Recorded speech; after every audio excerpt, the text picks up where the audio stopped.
This podcast is sponsored by nobody. Hey dudes, welcome to Splat from the Past, the only 80s themed horror and sci-fi show where things can get totally radical.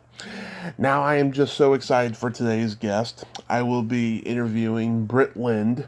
She played Angelica in Clint Eastwood's 1971 classic thriller Play Misty For Me, the movie that spawned many, many imitators, from Fatal Attraction to Basic Instinct to pretty much anything that had Michael Douglas in it.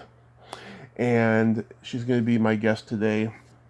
And she's also been in a lot of TV, going back to the 70s. Kojak, The Rookies, How the West Was Won, Starsky and Hutch, etc. And she has an organization for animals called People for Reason. And we're going to talk about all of that stuff today. And I think it's going to be a great conversation as Hot August wraps up here on Splat from the Past on Splat Summer. So, here is my interview with Britt Lind.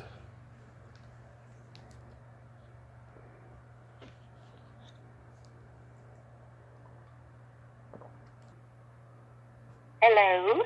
Hey, Britt, welcome to the show. How are you today? Oh, hi. I'm doing okay. Wonderful, wonderful. This is such a great honor. Thank you for taking the time today. Oh, I'm happy to do it. So you want to talk about Misty? Yes, first I'd like to get into your background, though. Okay. So going back in time, did you gravitate toward acting early on in your childhood? Well, yeah, I did really early on. When I was in the 3rd grade, and I was from Norway. Mm-hmm. So I didn't especially speak the language very well. Right. But nevertheless, we had to learn a poem and recite it in front of the class. So I learned Daffodils, the one that starts out, I wandered lonely as a cloud. You know that one. Right. And so I did it with all the feeling I could muster, like a real actress. And unlike everybody else in the class. So the teacher loved it so much, she made me go around to all the other classes and recite it. And I thought, yes, this is who I am. This is what I want to be.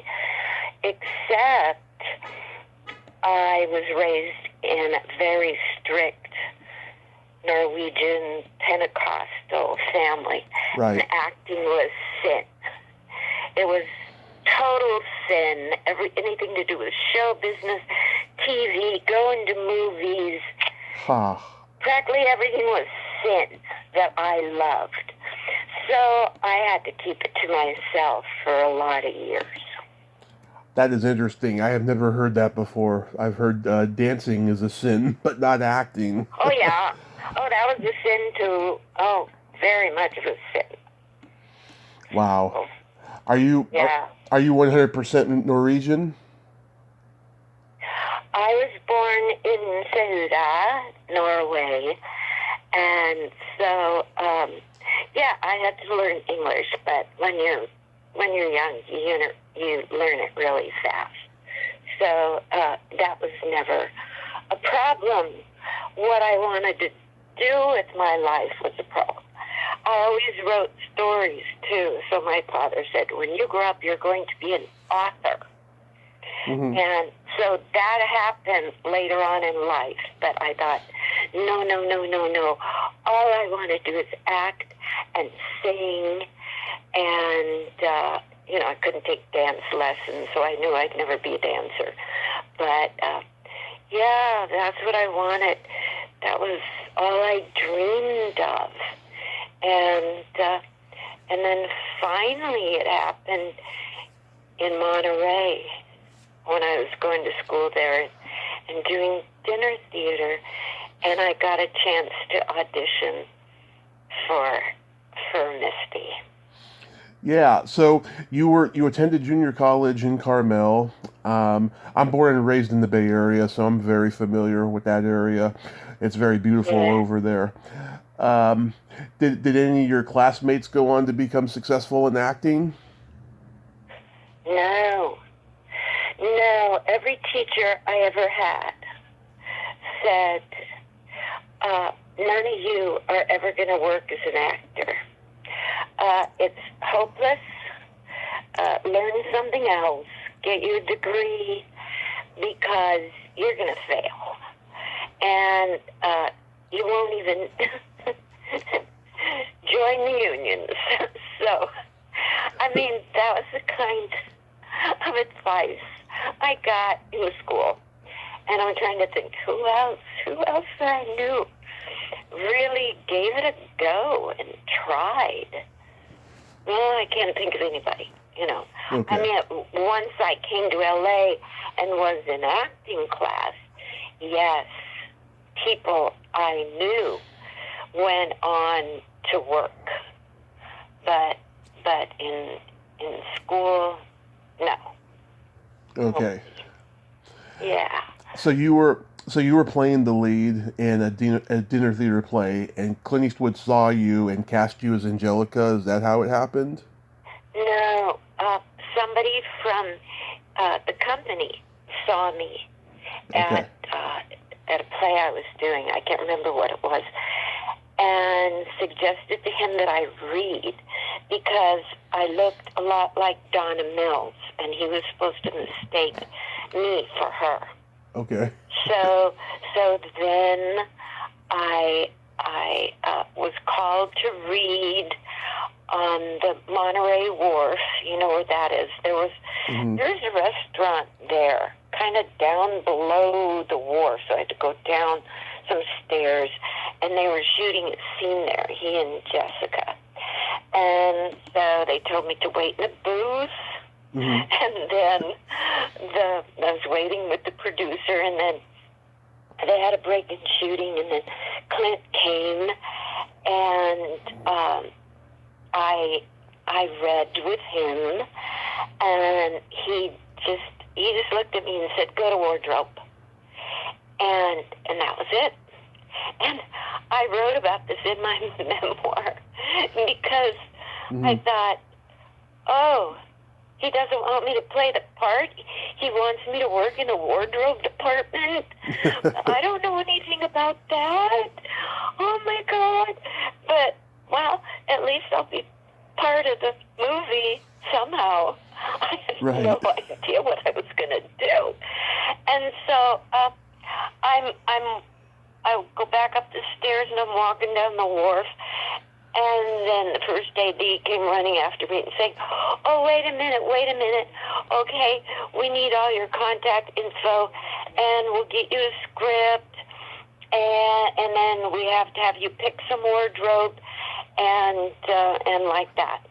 And so I gave him what he needed, and I kept walking. I thought, I am in the movie. I'm not going to work in the wardrobe department. So anyway. He was wonderful. Clint was just the kindest, most patient, wonderful director anybody could possibly have. Yeah, because I'd never worked in front of the cameras before, and they say so many words before they actually say action, you know, all the things, quiet, sound, speed, what have you. And I said, "Clint, could you just tell me when to talk? You know, when you want me to start?" And so he said, "Sure, I'll do that." And so when it was time for me to talk, you know, after action, he'd say, "Okay, Britt, now." And then I'd say my lines. And looking back on it, I thought, he didn't make fun of me. He didn't act like I was an idiot. He was just happy to do that. And he was really fast. His setups were fast. Now, if I look back on it, he worked really, really fast. And I never had any scenes with Jessica Walter. Yeah. But I was there some days when she was working, like when she went over the cliff. Yeah. From that house by the cliff where she died. But I was able to meet her years later Mm-hmm. when she had a series and the whole cast flew up to San Francisco together because she was commissioner of the San Francisco police. Right. But on the plane, she was so hilarious. She was joking and laughing at everybody else's jokes.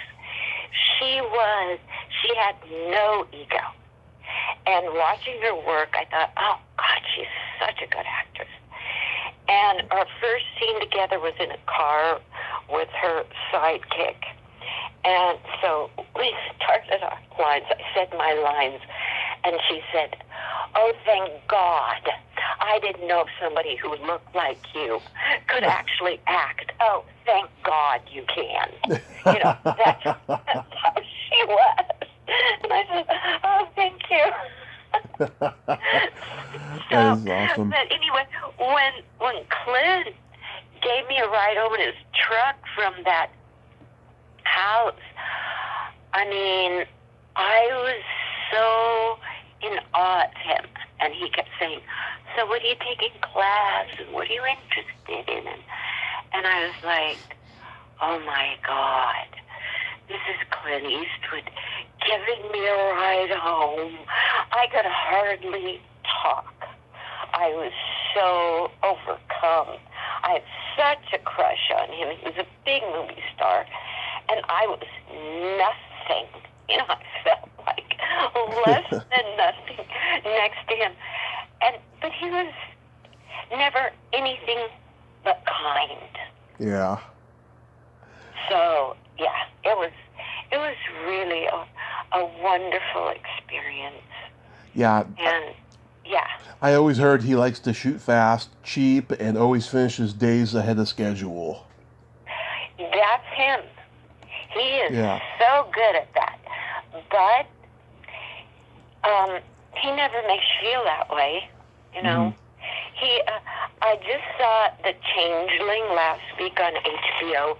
Right. That he directed with, what's her name? Jolie. Yeah. Angelina Jolie. And I thought it was the best thing he ever did. He doesn't like makeup on his actors. He didn't let the makeup person near me. Right. And some of those scenes in The Changeling where she was so good, I could tell she wasn't wearing any makeup. She looked awesome. But her acting was never better than under him. And I always say, I found out a few years ago that he likes to talk to his actors. After action, he'll say, okay, you're feeling this and that and the other thing, and okay, all right. And then get that actor in the mood and where he wants the actor to be. And I thought, oh, I started him doing that.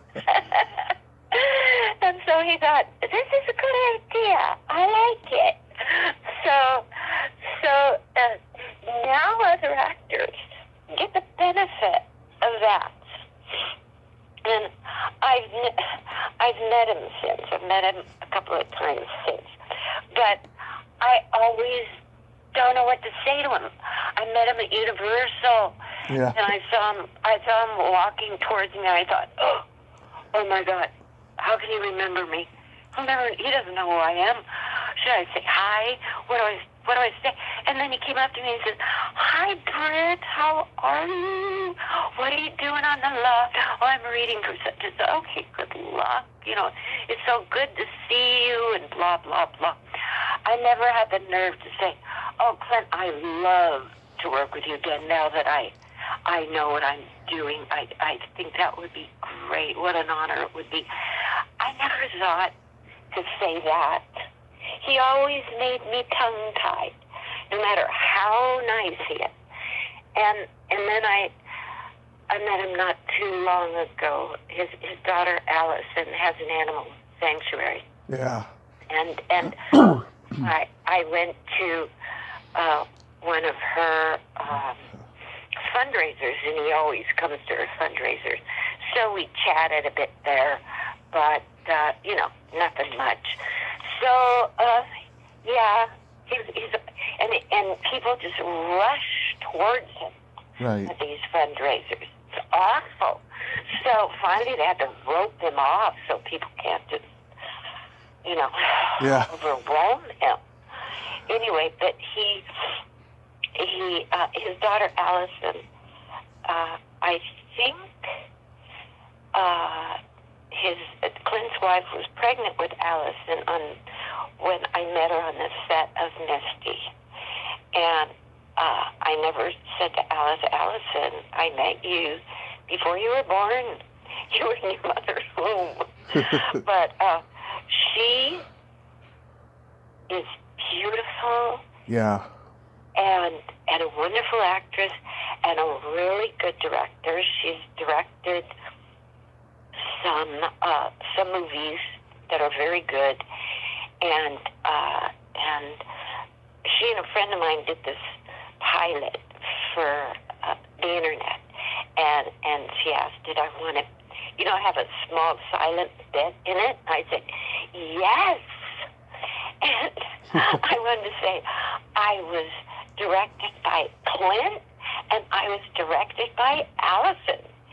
And again, on the set, she has that same quiet authority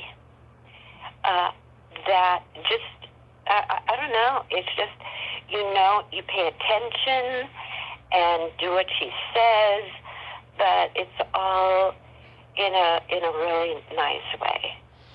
Oh, that's great. That's great. Yeah.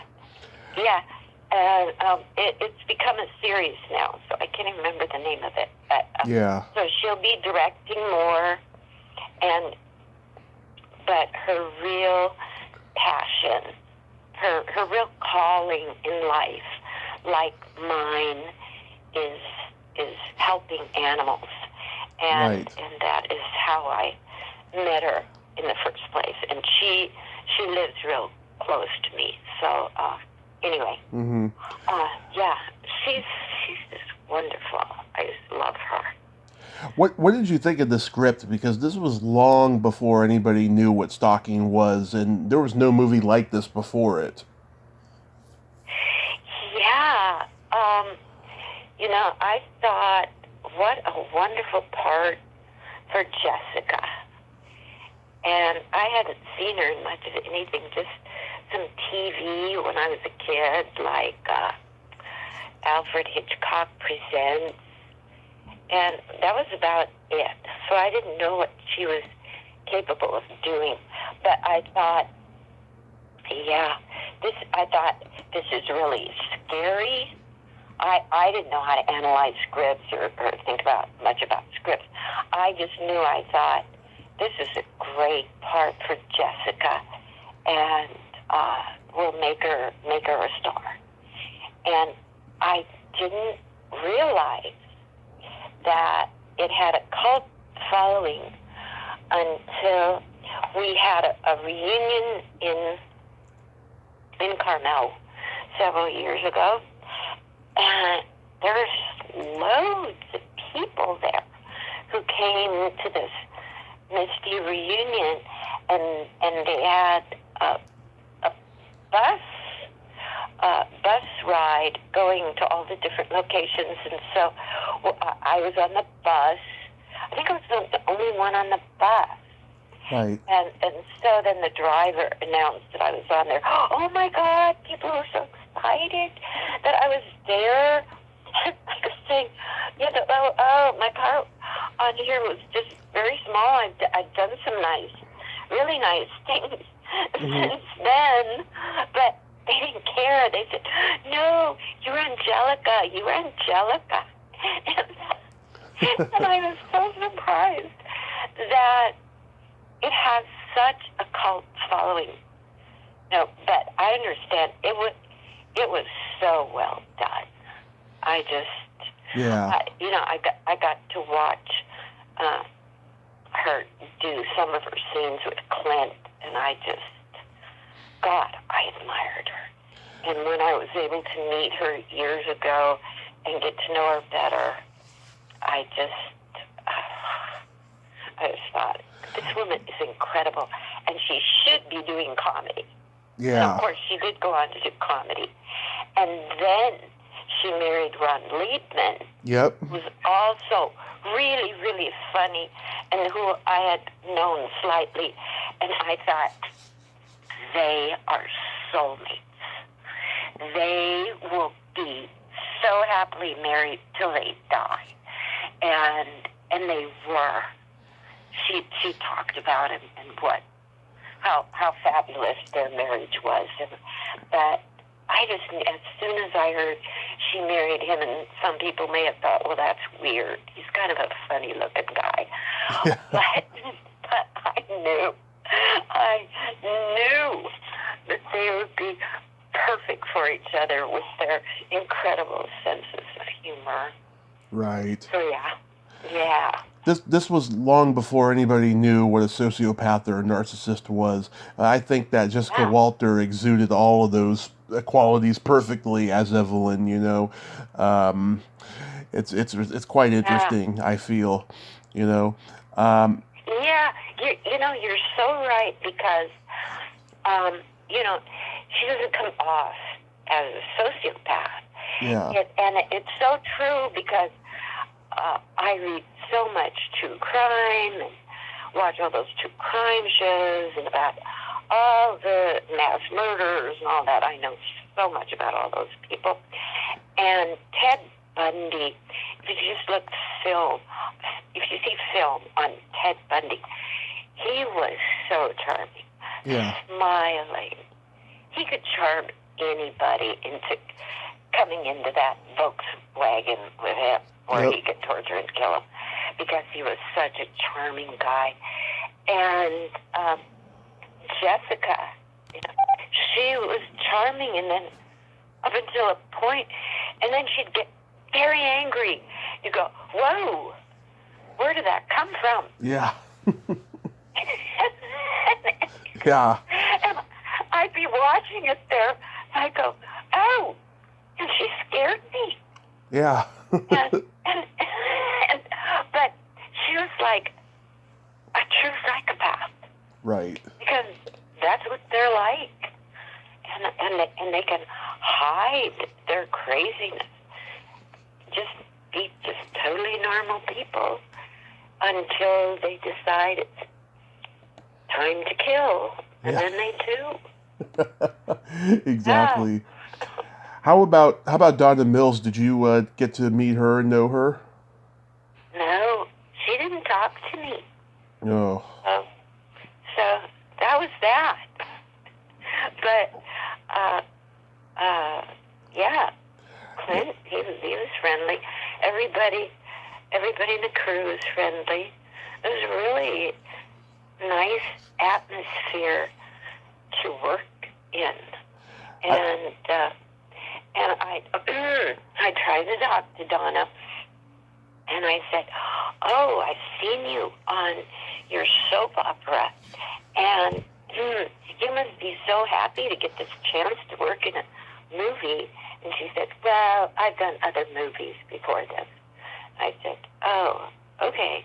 Mm-hmm. All right. Well, that was about it, my conversation with Donna. I think that this was the first movie he did for his production company, Malpaso.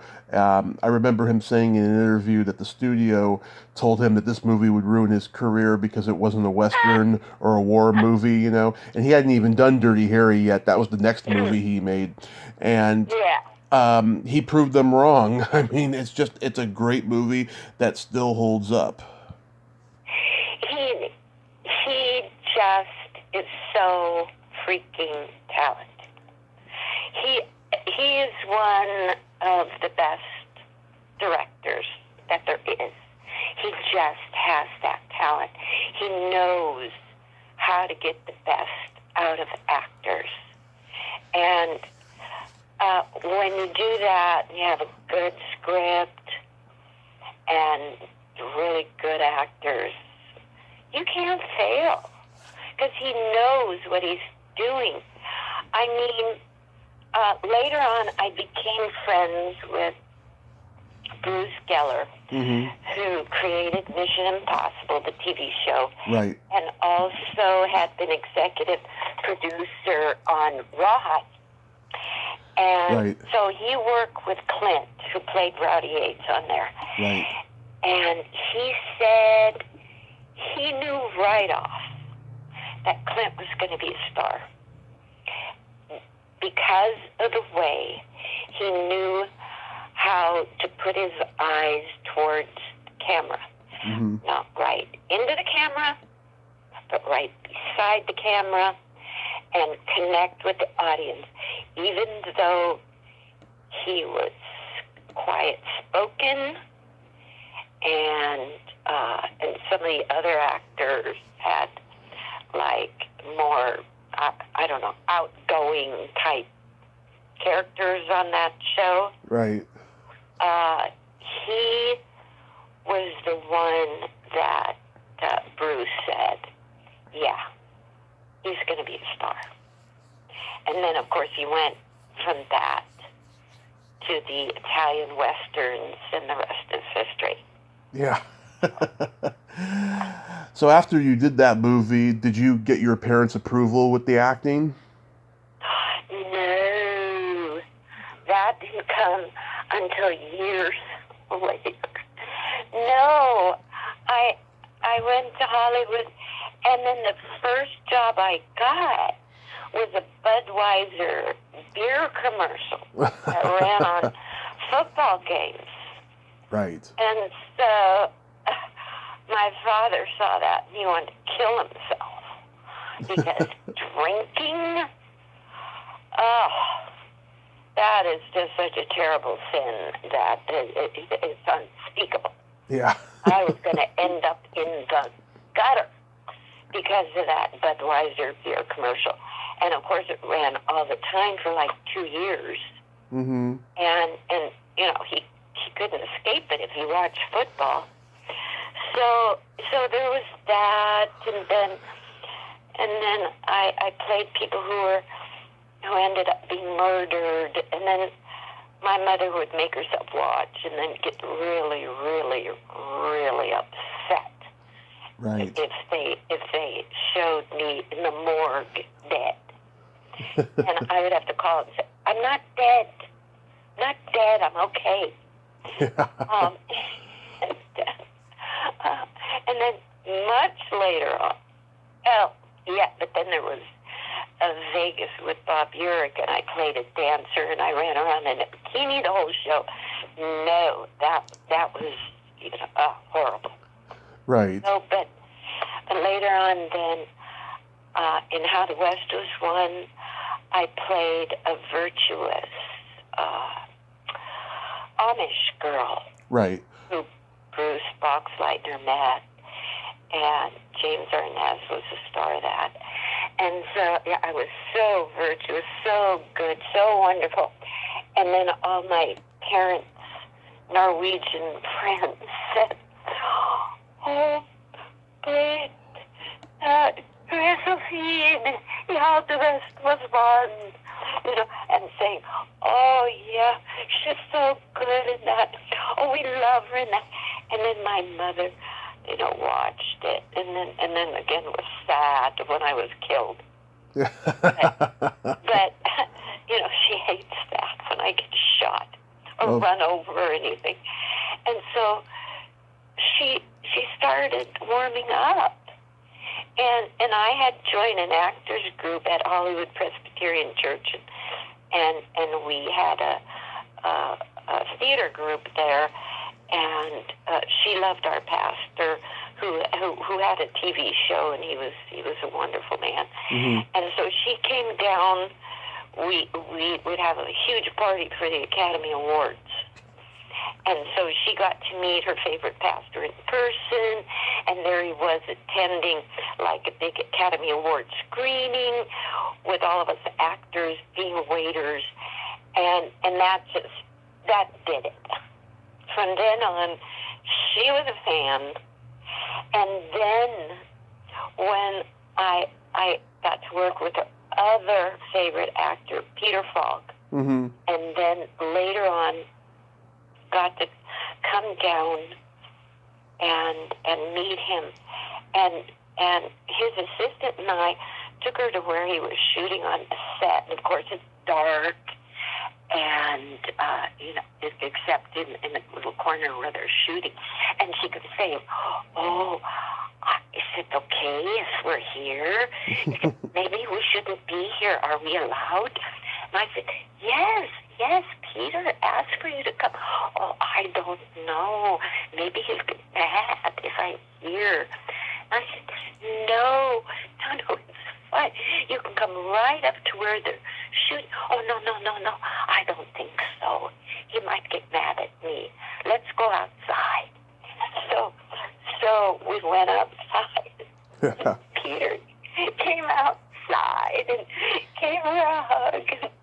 I have a picture of the three of us together. Oh, it's just my most cherished picture, because she is so happy meeting this wonderful, wonderful, wonderful man who just, I told his wife, Shara. Mm-hmm. Shara came on the set, and we had worked on Starsky and Hutch together. She was a bad person in it. She was a villain. Yeah. But I said, "Shara, you better be careful, because I want to run off to Mexico with your husband." And she said, "He'd never do it. He's too crazy about me." Yeah, that's true. He is. So, but she was funny, and yeah, they were a great couple. I liked them both, but him I was absolutely, totally, and madly in love with. So, yeah. Did you have a role at Joe Panther? Yeah, I did, and it was a weird experience, because Meredith Baxter Burney is Mm-hmm. who they wanted. Yeah. And then she asked for too much money, and so the director said, "Okay, let's go with Britt Lind." And I said, "Okay." So went to Miami, and some good acting going on there. Loved working with everybody: Brian Keith, Ricardo Montalban, and Ray Tracy. other people. Oh, and what's his name? Oh, Ray Tracy. Ray Tracy. He was Joe Panther. He was a new guy. There's Right. also a Latino guy. Oh, H. Martinez. Okay, yeah. Yeah. He was great. But then we're almost through, and the director and the producer fought. The producer threw the director off the set and hired one of the actors to finish director, and this actor was just awful. But I don't remember his name. But he was just a terrible person. Oh. It was hard to direct. When it was finished, I didn't even know if I was in it anymore, although it would have been weird to have me not in it. But that was one of those instances where I saw all the backbiting and fighting and arguing and all that kind of stuff going on. So, that was not too pleasant. Although, being on the set and acting, right, it's always more fun than anything else. And the other actors, they were Brian Keith, he was a doll, and so did that. You That You guest starred on Kojak. What was Telly Savalas like to work with? Telly, okay, Telly. Telly was best friends with my photographer, who I didn't know when I had my pictures taken.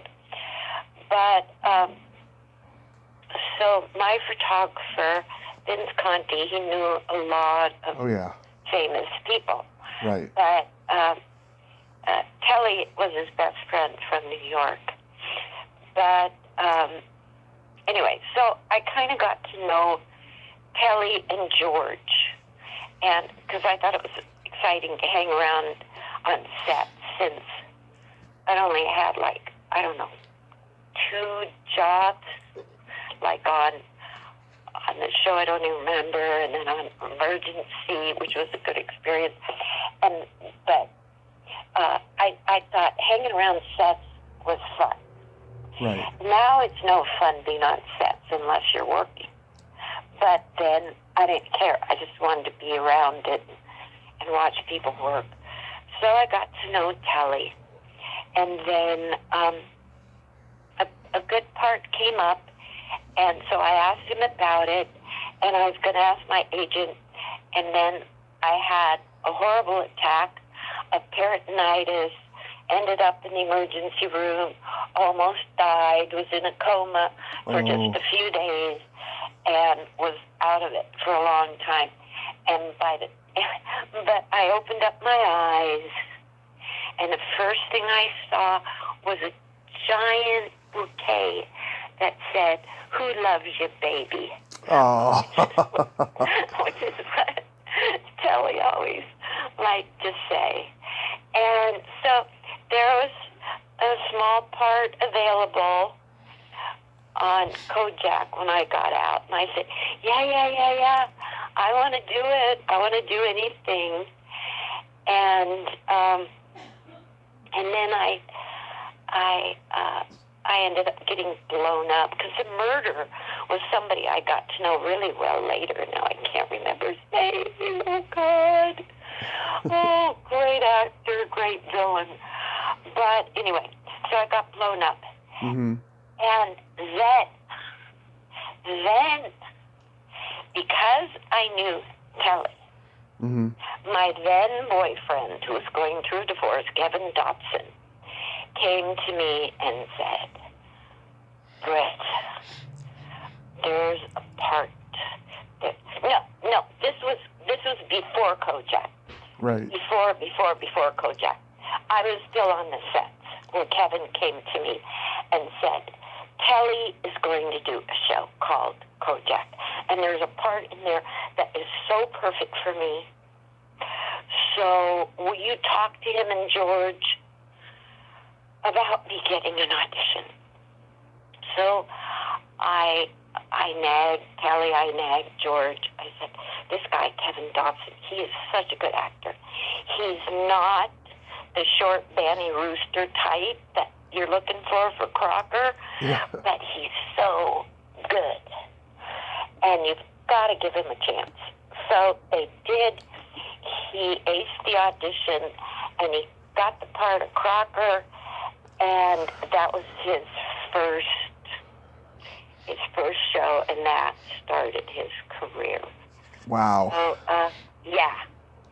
So he was lucky to have me for a friend, I must say. I won't go into the rest of that history. But, yeah, so he ended up on Whatnot's Landing. He had his own show, Shannon, and guest starred and did a movie with Streisand, and all kinds of stuff.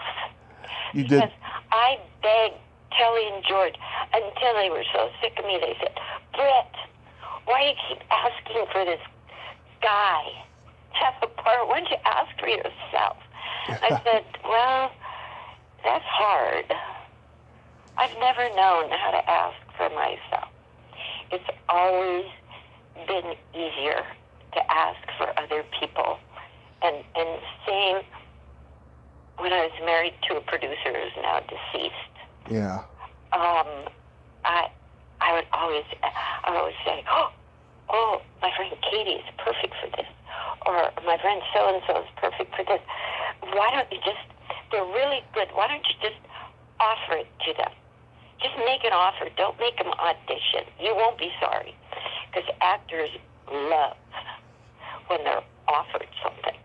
Right. And so he would do that.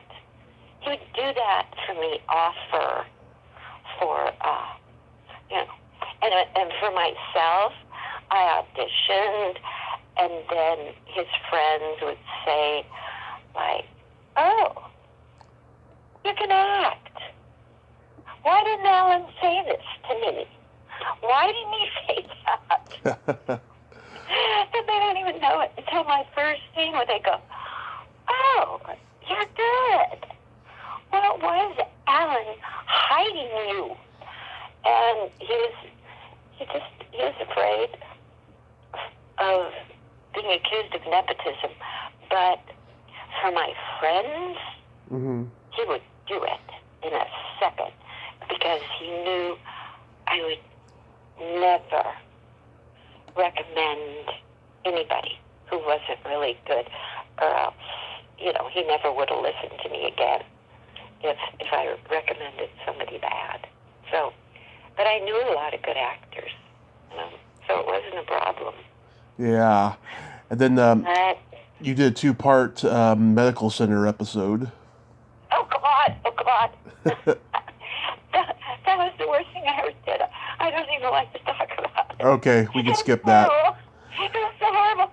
And one of the actors on there who was married to this gorgeous, super gorgeous woman who had a show and was famous and was... Yeah. And he came on to me when we were reading lines, and I was so grossed out. I could hardly stand being on the set with him. That you're doing that to her? Oh, I just thought it was horrible. I was fairly naive about everything. Did not know what I was doing. Horrible. Anyway, so okay. that was just awful. How about the rookies? Yes. I was a teenage runaway, chased by bad guys. They hit me with their car, but I had a lovely dying scene with George Sanford Brown. Right. So that was a good dying scene.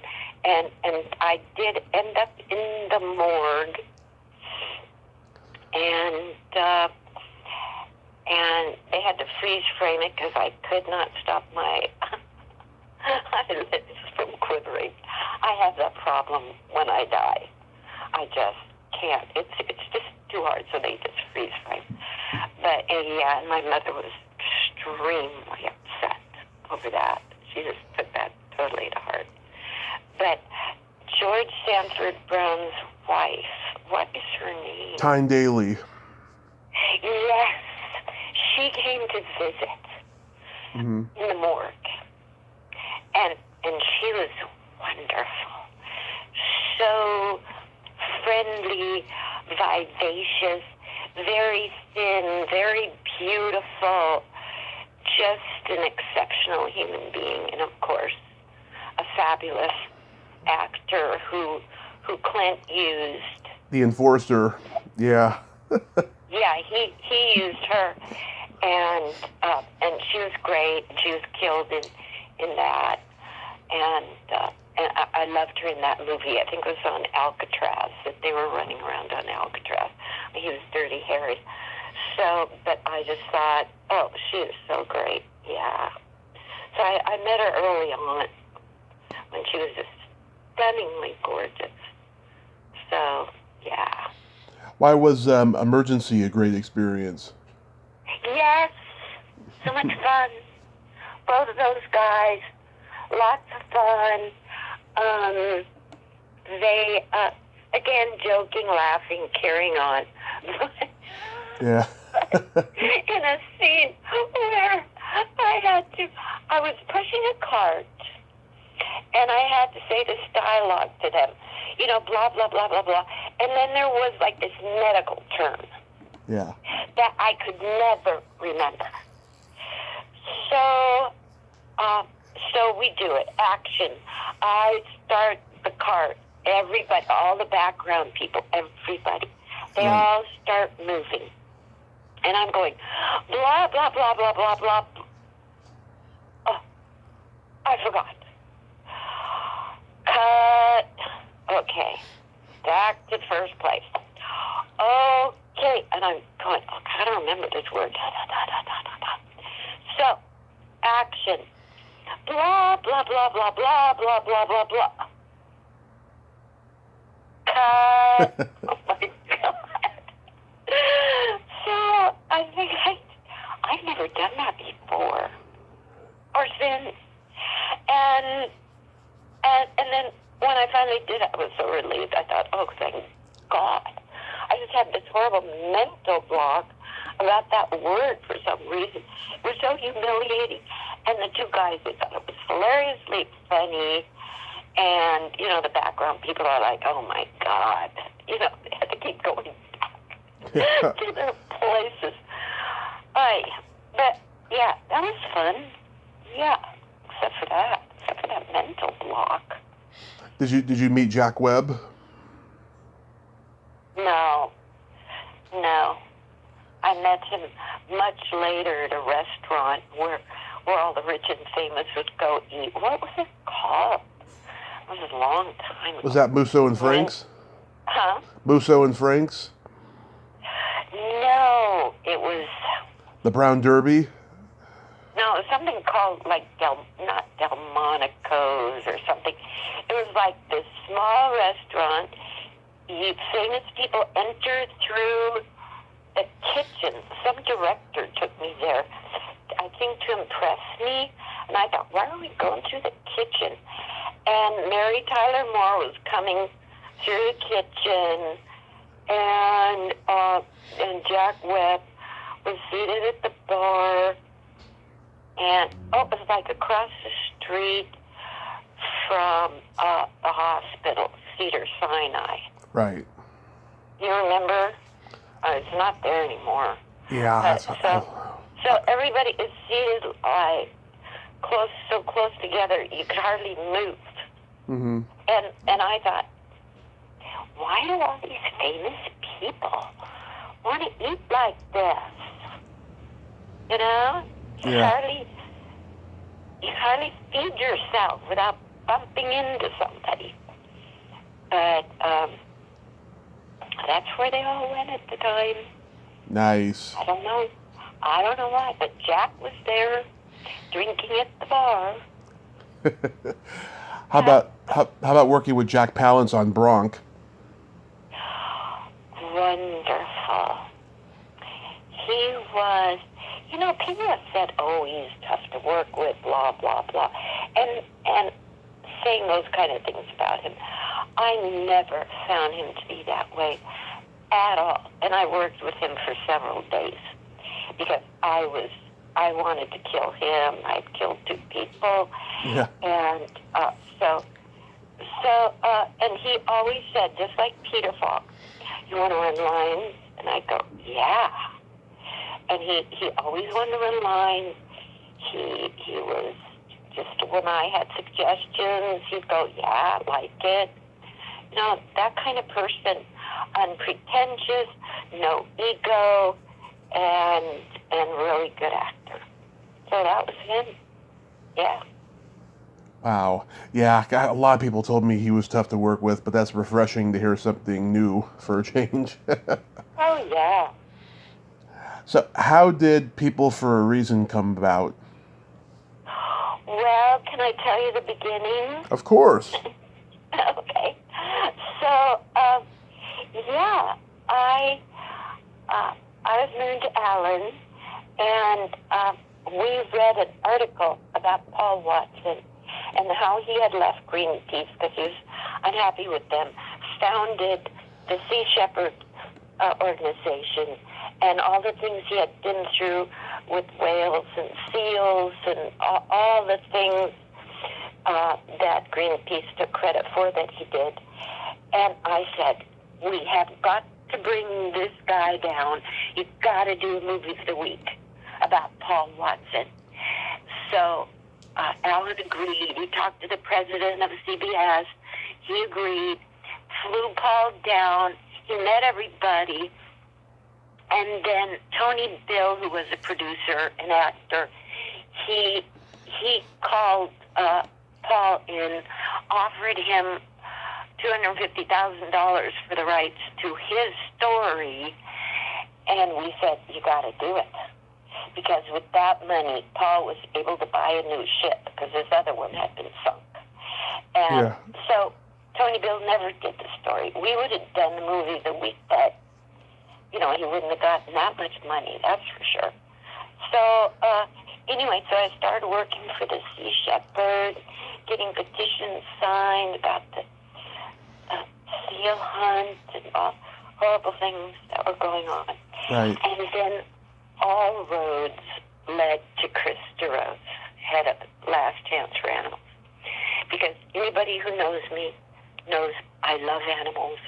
I'll do anything to stop animal cruelty. It's like, okay, acting is my passion, but my calling is animals, right, helping animals. So everybody from New York to Seattle to LA, they'd say, you have to meet with Chris DeRose. He's an anti-vivisectionist. What? What's that? You know, experiments on animals in laboratories. I say, oh, no, I can't deal with that. That's too horrible and terrible. I don't even like to think about it. But I ended up meeting Chris DeRose, went to his apartment, which was covered in huge photos of animals being tortured in vivisection labs. Right. And I just thought, I got to get out of here. I am having nothing to do with this guy for as long as I live.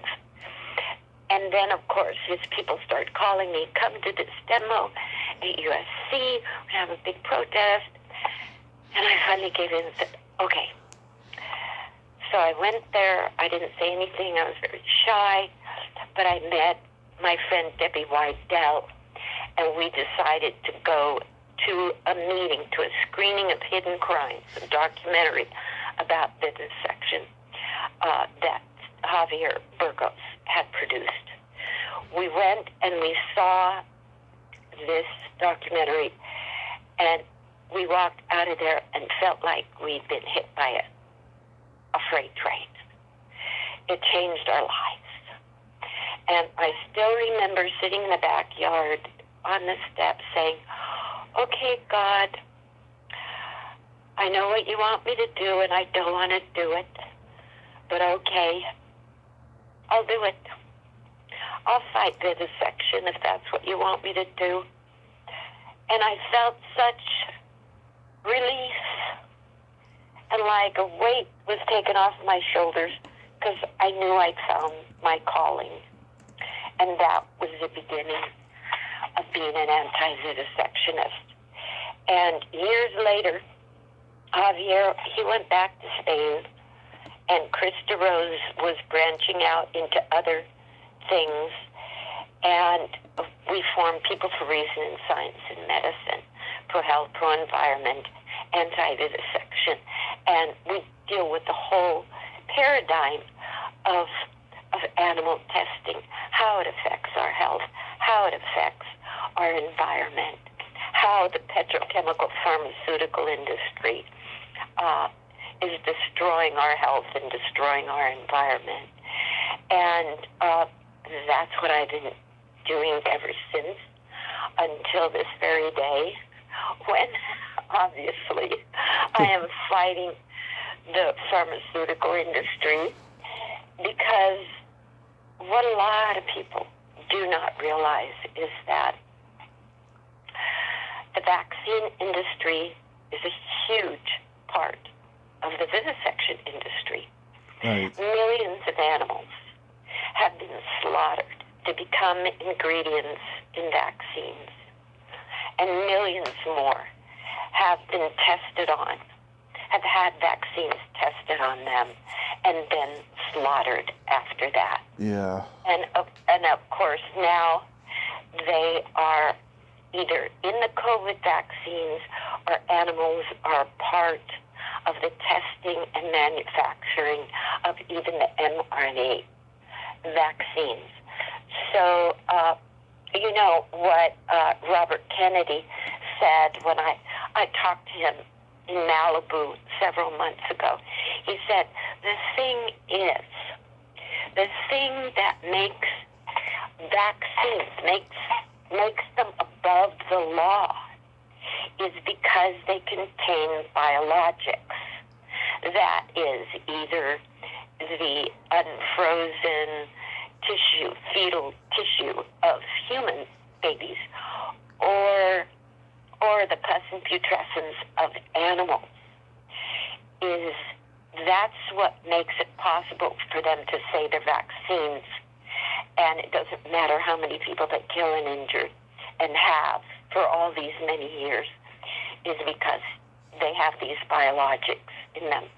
Drugs, yeah, they can be sued, and drug companies have been found guilty in criminal courts, in civil courts, of killing hundreds and thousands of people with their opioids, with Vioxx, many other drugs, with their pesticides. You know, Monsanto, Bayer, they're one company now. They have been sued again and again, and almost every time they lose. But they don't care. Because they make so much money off their drugs, their opioids, all their Vioxxes, and all the other drugs and vaccines vaccines they can't be sued for. Right. But when they have to pay out billions and billions and billions of dollars in fines, it's chump change. Because they made so much money killing people that they don't care. So we try to get that message out to people. A lot of people, they don't want, we call it the vaccine religion. And it's been in place for a lot of years. Even vegans and animal activists would come up to our Prism booth and they'd go, oh my God. Yes, we're against vivisection. Oh, you're saving the environment. We love it. Oh, you're against vaccines? And they back away in horror.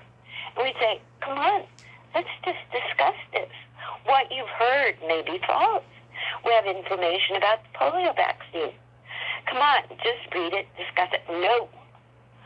They don't want to hear any facts. They back away like we're trying to murder them, and they don't want to hear it.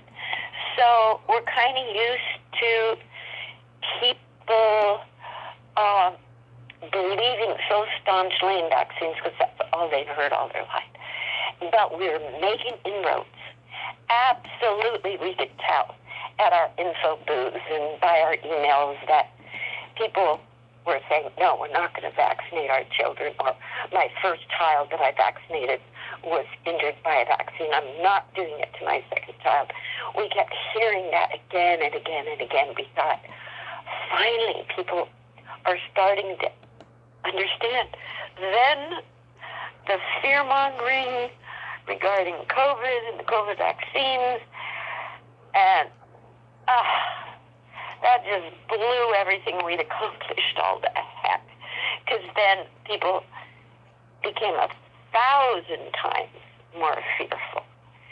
And now, with the swine flu, yeah, after 53 people died of the vaccine, they pulled it.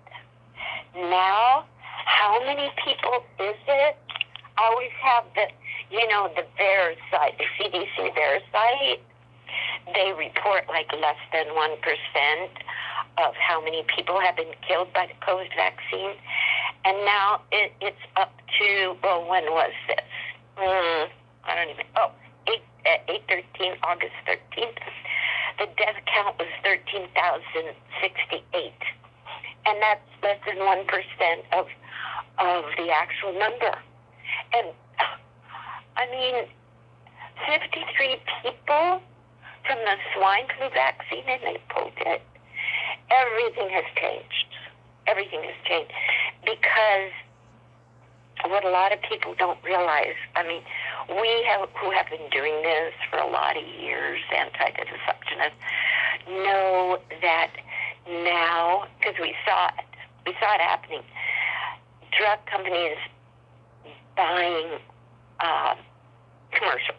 I mean, because drug company commercials are now so prevalent on all channels, especially CNN, MSNBC, all these news channels, they decide what gets reported as news and what doesn't, and who gets censored, who doesn't get to talk.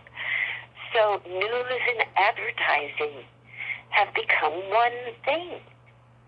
And no talking head, I don't care how much they may know the truth, is not going to say anything, because he or she will lose their job, and they would risk their company losing billions of dollars in revenue. Mm-hmm. So we've always said, you get to do with your body what you want. Your body, your choice. And if you want to vaccinate after learning all the facts, that's your choice. That is your right. And informed consent is so important. But now, like, did you see what happened to Sally Kirkland, who tried to kill me on Starsky and Hutch? No, what happened? She did a video that I saw the other day. She became frightened because they told her friend he had COVID. So he had chills and fever, and she thought, oh my God. She had been totally fear-mongered. And she decided to get the mRNA, the Moderna. Mm-hmm. And the first time, there was a pain in her arm, but she got over it. The booster shot, she just drove. It was like drive-through at Dodger Stadium. They jabbed her. Mm-hmm. They didn't ask, are you allergic to anything? Have you had autoimmune disease? No. They just gave her the jab. She immediately became sick. Those spike proteins went through her body so fast, straight to her brain. That was in March. Mm-hmm. She had such horrible pain, she started screaming. She was in a car with friends. They took her to the ER. She became dizzy. She had vertigo. She was hollering in the ER, help me, stop the pain, stop the pain. I just had the Moderna shot. And the doctors were like, oh, no. No. This must be something else. Maybe it's something from your childhood. She said, no, it's from the shot. Do something, help me. And they didn't even want to talk about it. Well, the pain and the suffering has gone on all these months, unrelenting.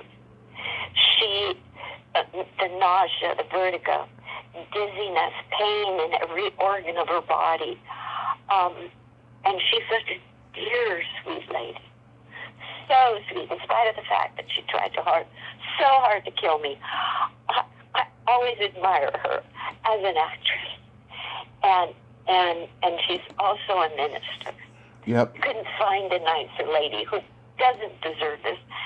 And as she was describing the hell she's going through, I thought, God, this is so unfair. I hate hearing this. And because she has to earn a living, nobody supports her.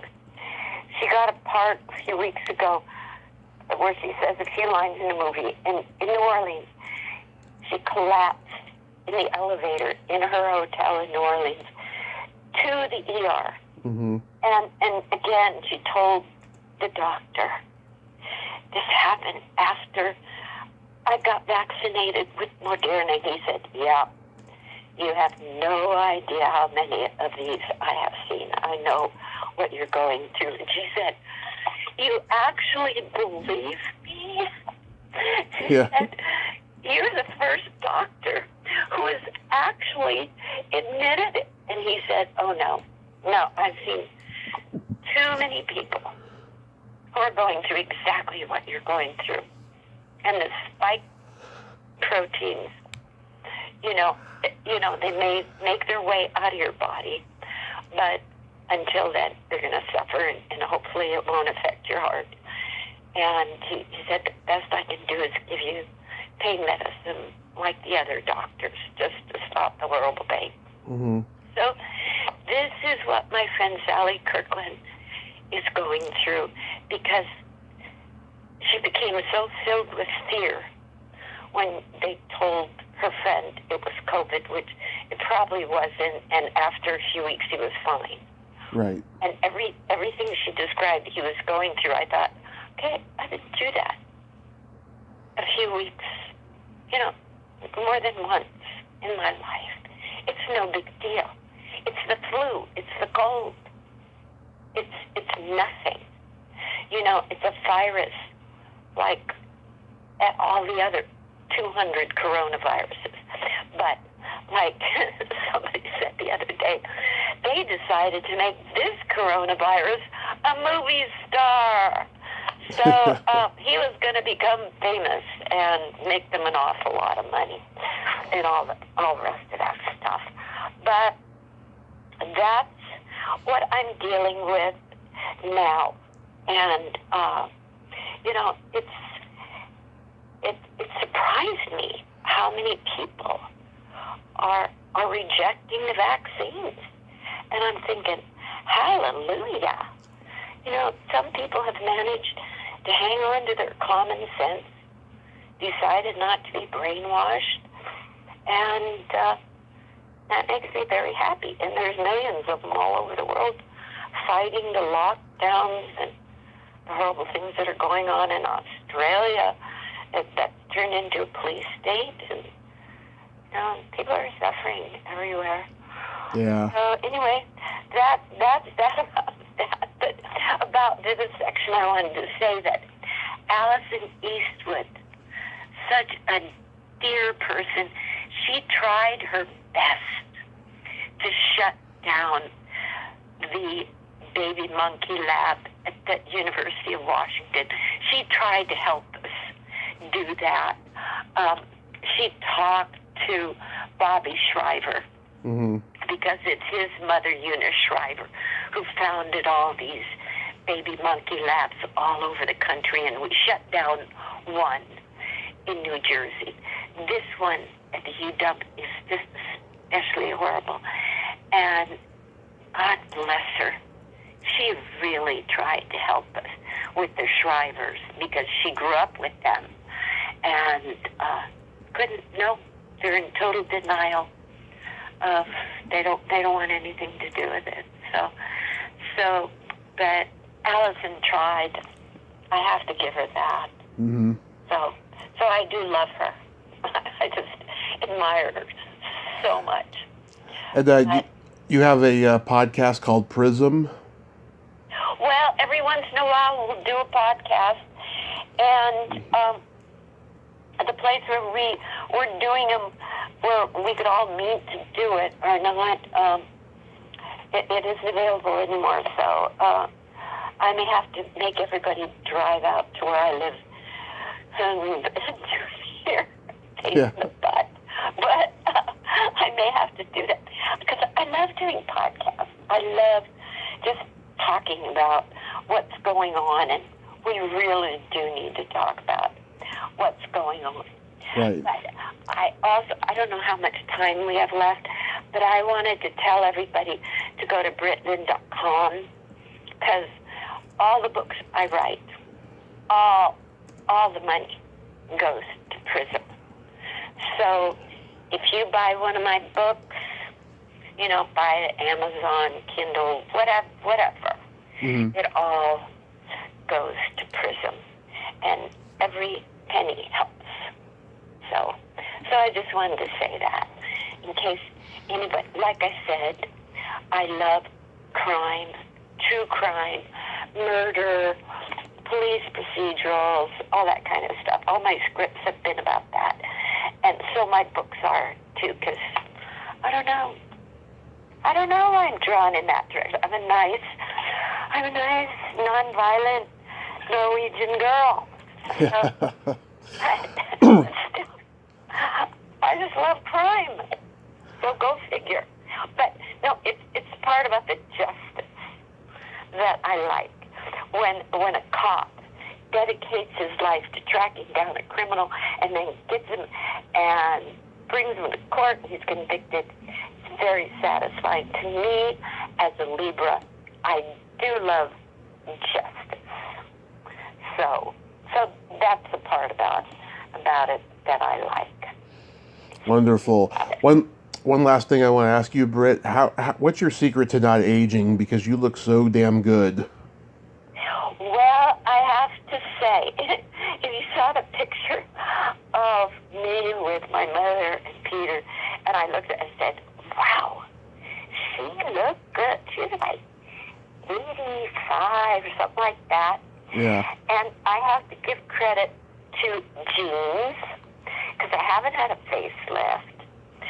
So genes, and my mother told me early on, stay out of the sun. If you don't want your skin to wrinkle and your jowls to hang, stay out of the sun. So I always wear big, gigantic hats out in the sun to protect my face. I wear a sunblock. I'm not allergic to it. I know some people are, but I wear totally natural, nothing bad in the sunblock. And then I'm vegan. Mm-hmm. I don't drink. I don't smoke. Never done drugs. Anything like that, I've never done. Right. Anything that's going to harm me, I never did. And for a while, when I was married to Alan and money was no object, Right. I used to have facials and peels and all kinds of stuff all the time. And then I found this natural peel called a green peel, which I did when I lived up in Seattle. And, do whatever I need to do to take care of my complexion and try to make things not hang too badly. I keep hoping they're going to invent things that aren't a facelift, because I'm never going to have a facelift. I've seen people who have a facelift, and I thought, ooh, they don't look like themselves anymore. Yeah. They inject their lips, I can't stand that. Yeah. Look huge. And I think, oh, why did you do that to yourself? It's not making you look young. It's making you look like you have fat lips. So, yeah. So I don't do that stuff. But I'm hoping, okay, let somebody invent something that's not a facelift. Even if it's temporary, if things start to, go south. So, but, I think, avoiding the sun is like the best thing a girl can do for herself. Girl, young woman. Right. Middle-aged and older. Just don't get any sun. And you will remember this, and you will thank me. You'll say, thank you, Britt Lind. I still look good because I stay out of the sun. Yeah, I'll tell you, I've interviewed a lot of women who were so beautiful 30, 40 years ago, and they've gotten Botox, and I just, I don't say it to them, of course, but I just want to say to them, why did you do that? You looked so beautiful, It just, now they look like Barbie dolls, Do they? It's when people get pulled, Mm-hmm. It distorts the features that made them beautiful. Right. I think. It just distorts them. So, you know, whatever else people do, okay, fine, that's good. There's some that still, I look at them and I go, what have you done? Because you look fabulous. I always want to say, I always want to get advice from them because they look so great. And I know they're never going to share that information. Yeah. They're just going to say, oh, this lotion does it. And I'm thinking, no, it's not lotion. It's something else. So I think people should share, you know, what it is. The ones that still look great and aren't, don't have plumped up lips or weird stuff. You know. I agree. Anyway, who knows what I'll do in the future? Except I do know I'm not going to get a face. That Good. I know. I've seen too many disasters. So that's the one thing I know I'll never do. But you know, I give my mother a lot of credit. Britt, thank you so much for taking the time today. This was amazing. Yeah, it was fun too. I got to talk about everything that's important to me, including Clint, who I just still have an amazing crush on. Yeah. Well, you have yourself a great day, and please stay safe. Oh, well, I am safe. Okay. Thank you, hon. Okay. Bye-bye. Okay. Bye. Well, there you have it. Britt Lind. Ain't she a sweetheart? Oh, what a great lady. And I'm glad she takes pride in working with Clint Eastwood and play Misty for Me. Such a great classic movie. I'm glad I got to chronicle it today. Well, until next time, this is Tommy Throwback Kovac saying there's no shame in living in the past because the present sucks. Later, dudes.